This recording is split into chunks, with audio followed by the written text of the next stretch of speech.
Voces CSIC Balears, el podcast que te trae las últimas novedades en ciencia del Consejo Superior de Investigaciones Científicas en les Illes Balears. Bienvenidos, soy Adrián García, técnico de comunicación y divulgación en el IFISC, el Instituto de Física Interdisciplinar y Sistemas Complejos. Y yo soy Ana Núñez, técnica de comunicación de la representación del Consejo Superior de Investigaciones Científicas en las Illes Balears. Y hoy os traemos el 17º episodio de nuestro podcast Voces CSIC Balears, un espacio en el que queremos presentarte las voces de nuestros investigadores e investigadoras y en el que tú también tendrás mucho que decir. Saludamos a nuestro científico de hoy, Pedro Robledo. Pedro es doctor en Geografía Física por la Universidad de les Illes Balears, además de máster en Alta Dirección Pública por la Universidad Complutense de Madrid y máster en Liderazgo Público por el INAP. Ha ocupado puestos de científico titular y profesor asociado, siendo de 2012 jefe de la Unidad de Institutos Geológicos y Mineros de España, en las Islas Baleares. Entre sus reconocimientos destacan los premios Tarastita de Plata, Manantial de Plata y Orden de Mérito de la Guardia Civil por el trabajo llevado a cabo en las inundaciones de Sant Llorenç. Mucho gusto, Pedro, un placer tenerte aquí. Hola, ¿qué tal? Buenos días, Ana y Adrián. Encantado de estar aquí con vosotros. Sí, para empezar, y si me permites la simplificación, al escuchar la palabra geógrafo, a muchos nos viene a la cabeza una persona que se dedica a estudiar rocas, ¿no? Es un poco lo típico y lo clásico. Pero seguro que la geografía es muchísimo más. ¿Podrías explicarnos qué más cosas estudia un geógrafo, una geógrafa, y en qué aspectos del día a día la geografía es imprescindible? Que seguro que son muchos. Pues sí, Adrián. La verdad es que es interesante la pregunta porque siempre ha habido una dicotomía histórica entre la geografía y la geología. Entonces, tenemos esa idea histórica de que el que se dedica a hacer mapas, y en realidad es mucho más, ¿no? La geografía, como su propio nombre indica, gea es tierra, fia es historia de los procesos que se producen sobre la superficie terrestre, y por tanto ese es el englobe general, ¿no?, que hace un geógrafo y una geógrafa. Por tanto, es un campo muy amplio dentro del cual se realizan múltiples trabajos, desde el estudio de los procesos geomorfológicos, de geografía física, evolución fluvial, marítima, terremotos, volcanes, etcétera, ¿no? Todo eso que conocemos y que abarca tanto ese campo. Además, la geografía es una rama, una ciencia que históricamente ha sido la que más ha llevado a cabo los grandes naturalistas mundiales. Y os voy a poner dos ejemplos muy sencillitos.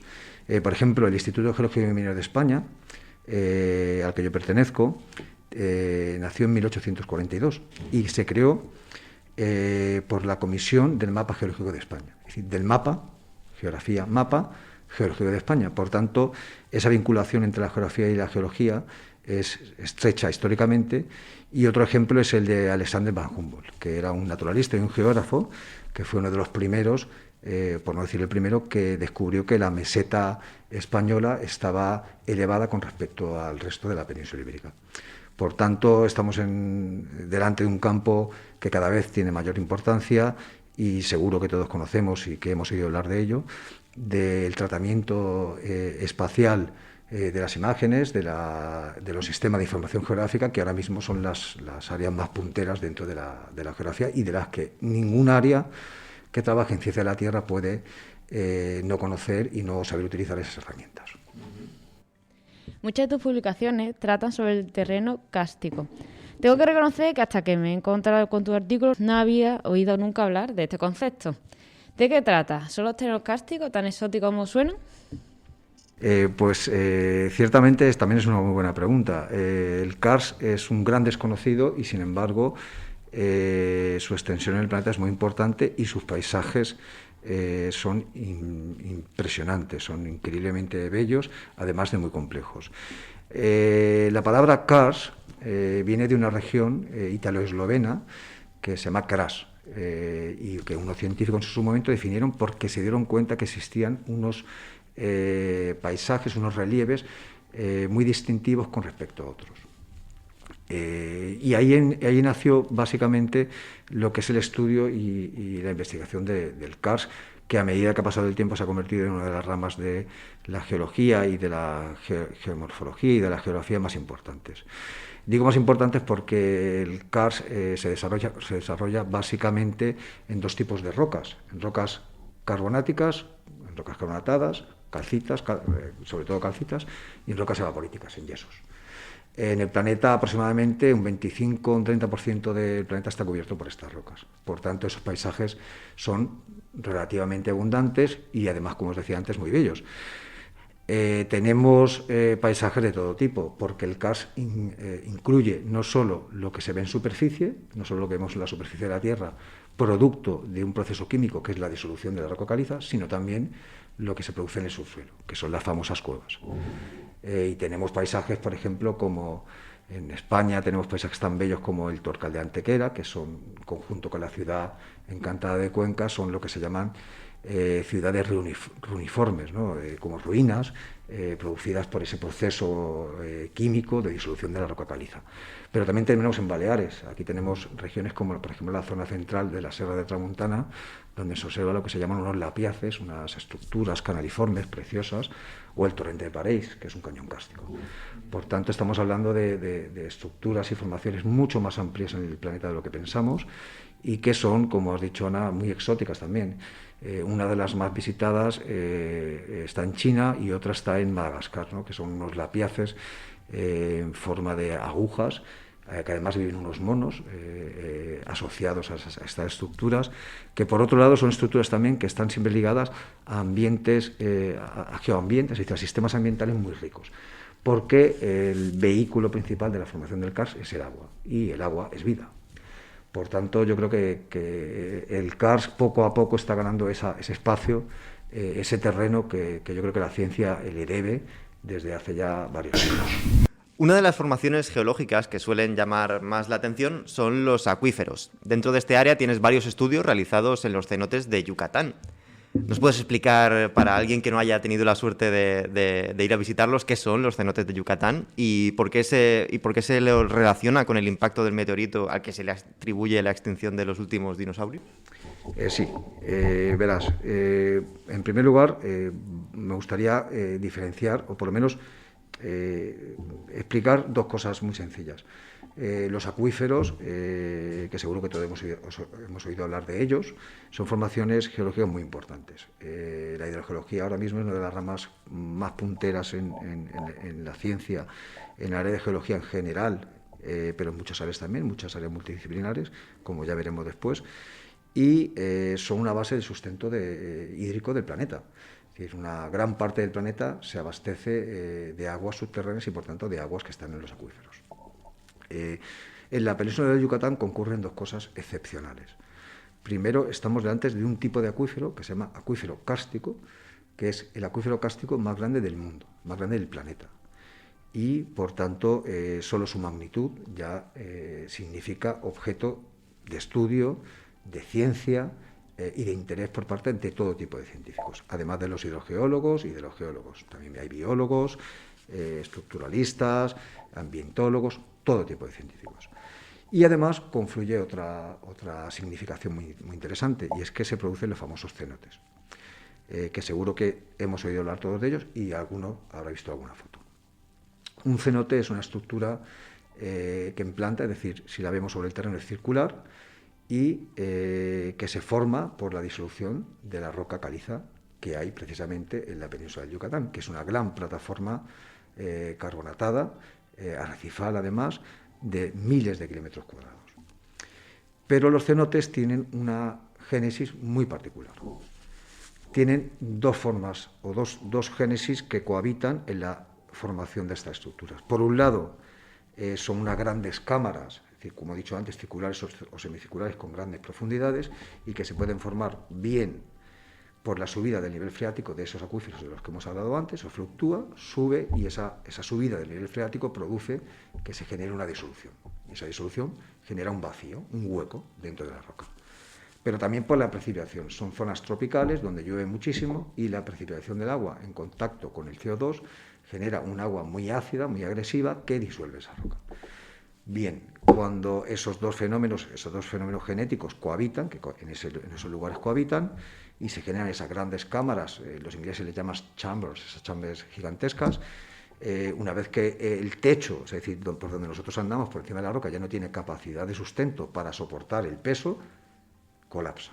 Y por eso, en casi todos los cenotes, vemos en el fondo, debajo del agua, que está a varios decenas o centenares de metros de profundidad, unos conos que se llaman conos de derrubios o de colapso, que son los conos que son la herencia del colapso de esos cenotes. Para ponernos en contexto, ¿no? y ver la importancia que tiene esto en la península del Yucatán, daros un dato. Ahora mismo estamos haciendo una cartografía de la cantidad de cenotes que hay en la península del Yucatán y ya vamos por alrededor de 15.000. Pero estimamos que puede haber, por las estimaciones y extrapolaciones que hemos hecho, puede haber hasta 35.000 cenotes, si no más. Y otro dato, simplemente para aportar un poco más de información a este tema que yo creo que es muy interesante, el acuífero de la península de Yucatán ocupa 3 países. Ocupa la parte de la península de México, la parte de Guatemala y la parte de Belice. Por tanto, creo que el tema ya en sí mismo responde a un interés que, por supuesto, es científico y que nosotros hemos tenido la suerte y hemos trabajado mucho en esas relaciones internacionales con la Universidad Nacional Autónoma de México para firmar un convenio que se firmó en su momento y trabajar en el estudio de estas estructuras y del acuífero, porque van de la mano, y analizar pues, aspectos como, por ejemplo, la contaminación en las aguas, cómo se forman las estructuras y eso que has preguntado también muy interesante, qué relación tiene con el impacto del meteorito o el cráter. Y entonces te respondo a esta segunda pregunta, Adrián.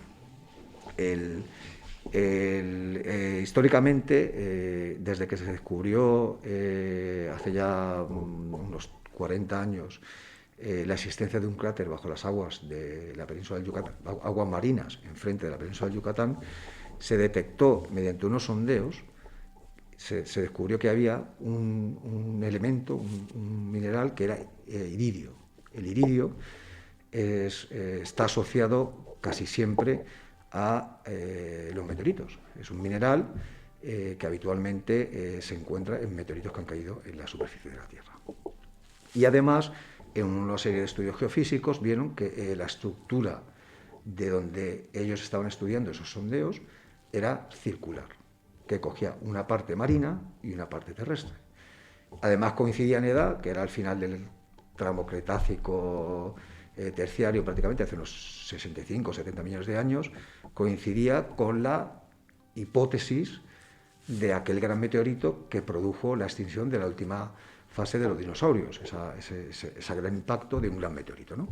Y por tanto se hicieron muchos estudios y se asociaron en esa parte de la península de Yucatán, y realmente es verdad que hay una parte en la que se observa así, que existía una alineación de cenotes semicircular dentro de la parte terrestre, pero que era circular en toda la parte terrestre y marina.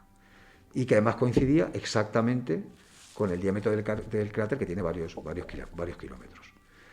Por tanto, se realizó esa simbiosis, ese impacto del meteorito en esta zona con lo que le llaman ellos el anillo de cenotes, causa-efecto. ¿Qué pasó después? Bueno, pues nosotros llegamos hace unos 5 o 6 años y lo que dijimos es, efectivamente existe esta relación, pero los cenotes no solo se forman por el impacto del meteorito.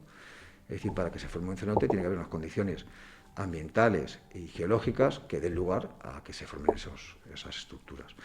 Por tanto, no podemos solo achacar la formación de los cenotes al impacto del meteorito, que también, porque genera una depresión y una estructura en el lecho marino que da pie a que se puedan formar, sobre todo estructuras geológicas que después permiten que se formen los cenotes, pero no es la génesis más importante. En nuestra opinión, la génesis más importante es la formación habitual de los procesos kársticos y de estructuras como estas, que son muy interesantes, pero que hay que intentar equilibrar una hipótesis que efectivamente es certera con la otra que también sabemos por otros muchos sitios del planeta que es así. Claro, porque se conocen los cenotes de Yucatán, al menos yo son los que más conozco, pero hay en otras partes del mundo, imagino. Sí, vamos a ver, lo que pasa es que en Yucatán la palabra cenote proviene del maya. Entonces fue el primer término que se acuñó con una derivada de una civilización que ha sido tan importante en la historia de la Tierra como los mayas y que es relativamente reciente su desaparición. Debemos pensar que los mayas hace prácticamente no más de 500 años, menos de 500 años, estaban en su auge hasta que llegamos los españoles y bueno, pues cambiamos el devenir de la historia. Por tanto, por eso la palabra cenote allí es tan particular, pero en realidad lo que estamos delante de una depresión cerrada, que hay muchas depresiones cerradas en el mundo, de hecho en España hay, en la zona muy cercana a Cuenca hay aquí le llaman torcas, bueno, en la península le llaman torcas, pero que son muy similares a lo que también conocemos como dolinas, dolinas de colapso, que se forman en muchas partes del planeta. Efectivamente hay muchos lugares donde se puede observar, pero no en ese número, es decir, no con esa densidad, con esa cantidad, y no tantas también formadas, es decir, con esas estructuras tan circulares donde el nivel del agua, o sea, cuando tú llegas al agua y te puedes bañar en un cenote, que son muy grandes, donde te estás bañando, ese es el agua del acuífero. O sea, tú estás bañando, es como si entras en el acuífero y te pudieras bañar en su agua. Entonces es algo muy, muy, muy particular y que allí se ve perfectamente, pues esa es la maravilla. Aunque el acuífero de Yucatán nos parezca muy alejado de donde estamos, al parecer está relacionado con las Islas Baleares. ¿Cómo es esto posible y en qué consiste esta relación? A ver, la relación es una relación causal, es decir, no es una relación geológica, estamos hablando de dos continentes distintos y además de dos hemisferios distintos. Nosotros estamos en el hemisferio norte y la península de Yucatán se encuentra en el hemisferio sur. Sin embargo, precisamente mi tesis doctoral versaba sobre estructuras de colapso en una plataforma arrecifal, pero de hace 5 millones de años. Al contrario de lo que sucede en la península de Yucatán, que también es una plataforma arrecifal en una gran parte, es decir, que se forma por la evolución de barreras arrecifales desde el Pleistoceno, prácticamente Plioceno, hasta la actualidad, pero que hay ahora mismo una barrera viva, que es la barrera mesoamericana, que es la segunda más larga del mundo, y aquí sucedió lo mismo hace 5 millones de años. Aquí tenemos una barrera arrecifal que rodeaba prácticamente todo el sur y sureste de la isla de Mallorca y una parte de la isla de Menorca. Por tanto, ahí existe una gran analogía, es decir, donde se forman estas estructuras, donde dan lugar a estas estructuras, como se estudió en los colapsos, es básicamente o fundamentalmente en zonas de barreras arrecifales o paleobarreras arrecifales que generan superficies o unidades geológicas muy solubles y que por tanto permiten que se disuelvan y que colapsen. Precisamente lo que sucedía en Mallorca era que los colapsos no eran más que estructuras de hundimiento, como pasa en los cenotes. La única diferencia es que primero son paleo, porque son muy antiguas, o por lo menos relativamente antiguas, y segundo que las cuevas que dieron lugar al hundimiento de los cenotes, al hundimiento, perdón, de los techos, es decir, de la estructura geológica por encima de la cavidad, no estaban completamente consolidadas. Entonces generaban estructuras de deformación, donde se ve perfectamente el colapso, pero como si lo imprimieras en un 3D sin que se viera el agua. Por tanto, esas son las analogías más interesantes y que ahora mismo, tal y como se estudian y se ven, solo se pueden comparar con las de las Islas de Mallorca, que son las mejores puestas que hay en el mundo. Por otro lado, y dejando de lado los cenotes, estáis estudiando, junto al Instituto Mediterráneo de Estudios Avanzados, los microorganismos en ambientes extremos que viven en los acuíferos de Mallorca con anomalías térmicas. ¿Cómo son estos ambientes extremos y dónde los podemos encontrar en el archipiélago? El estudio, en primer lugar, matizar que la verdad es que es un estudio que surgió de una serie de conversaciones, porque por una parte nosotros controlábamos obviamente la parte geológica y por otra parte había un grupo de investigación, creo que se llama el de microbiología marina, que dirige Ramón Rosselló Mora, si no me equivoco, ¿o no? ¿Si me equivoco? Está correcto. Está correcto, perfecto. Y ellos son expertos en el estudio de microorganismos. ¿Qué pasó? Que en una de esas conversaciones llegamos a la conclusión de que había ciertos ambientes en acuíferos o en cuevas donde esos microorganismos iban primero a ser distintos a otros que se encuentran en otras aguas de acuíferos o en otras aguas de planeta, pero que además iban a generar una serie de procesos que iban a ser muy interesantes porque se generan en situaciones extremas. Situaciones extremas, claro, ¿qué llamamos situaciones extremas? Esa es la gran pregunta, ¿no? Bueno, un acuífero tiene dos situaciones extremas muy básicas, ¿no? La primera es la ausencia de luz absoluta, como las cuevas, es decir, tú llevas con una lucecita y como, no sé si Ana comprobaste el día que estuvimos en Campanet, en el momento que apagas la lucecita, si no hay luz artificial, la oscuridad es absoluta. Por tanto, todos los microorganismos o seres vivos que viven allí tienen que vivir pudiendo soportar la ausencia de luz, sobre todo algunos microorganismos que necesitan hacer la fotosíntesis. Y se convierten, o ya en la evolución han conseguido ser organismos quimiótrofos, ¿no? Que viven básicamente de lo que pueden comer, por así decirlo, mediante procesos químicos que ellos mismos generan, y se alimentan además de algunos minerales, o incluso, bueno, algunos minerales muy comunes, como por ejemplo el calcio, o incluso generan procesos de captura o liberación de CO2. Y ese es el punto en el que nosotros nos sentimos muy cómodos y muy interesados, ¿no? Que vimos que había algunos microorganismos que además modificaban un poco el proceso, o por lo menos hasta donde nosotros conocemos, el proceso del ciclo del carbono. Y por tanto, eso que ahora tanto nos importa y tan interesante es en el mundo de la ciencia, que es el incremento de CO2 y por tanto el calentamiento global y el cambio climático, pensamos que sería un área muy interesante, porque son miles y miles y miles y miles y miles y cientos de miles de millones de microorganismos dentro de aguas subterráneas o de cuevas. Y además añadía la particularidad de que en algunos estudios que hicimos se hicieron en aguas que se denominan con anomalías térmicas, es decir, aguas termales, que están por encima de 25, 26, 27 grados. Con lo cual ya tienen que soportar un extremo más, que es vivir en un ambiente donde la propia agua impide prácticamente la ausencia de vida. Y que no se encuentra en muchos sitios. Se habían descubierto algunos organismos, algunas bacterias, en las fumarolas o en los volcanes submarinos de algunas partes de Europa y otras partes del mundo, pero nunca se habían descubierto en aguas propiamente termales, que además no estaban ligadas en este caso a vulcanismo. Por tanto, ahí cohabitaban dos cosas interesantísimas. Se llevó a cabo un estudio, así se determinó, y se descubrieron especies nuevas, porque se descubren cada vez que estudiamos. Desde hace poco, el Instituto Geológico Minero de España se ha incorporado recientemente al CSIC. ¿Qué supone esto para el instituto? Como sabréis, todavía estamos en fase de integración. Como era lógico, la integración de un organismo histórico, además, que, como yo siempre pongo el ejemplo, tenemos más años que la Guardia Civil, pues no es fácil, y además no solo se ha integrado el INME, sino que se ha integrado el Instituto Español de Oceanografía, el IEO, y el INIA, si no me equivoco, ¿no? Yo creo que en general es una oportunidad. Las cosas, cuando suceden desde estructuras políticas, hay que aceptarlas y hay que buscar las oportunidades, más que ver algo malo o pesimista. Yo creo que la estructura del CSIC es una estructura muy grande, es una estructura gigantesca, pero que su división en institutos y en centros, nosotros somos un centro nacional, puede dar lugar a que crezcamos en una gran parte crezcamos desde el punto de vista científico, ¿no? En una gran parte del área. Veremos a ver cómo funciona sobre todo la parte de servicio geológico, que es ahora mismo la que más nos preocupa, porque el servicio geológico, la parte de servicio geológico como instituto dentro del CSIC nunca se ha llevado a cabo. El IO también tiene las mismas dudas, que son lógicas, ¿no? Y creemos que es muy importante el servicio que se le presta a la sociedad. La sociedad necesita del Instituto Geológico como del Instituto Oceanográfico, porque ahora mismo hay temas muy candentes y que se tienen que llevar a cabo por estos organismos.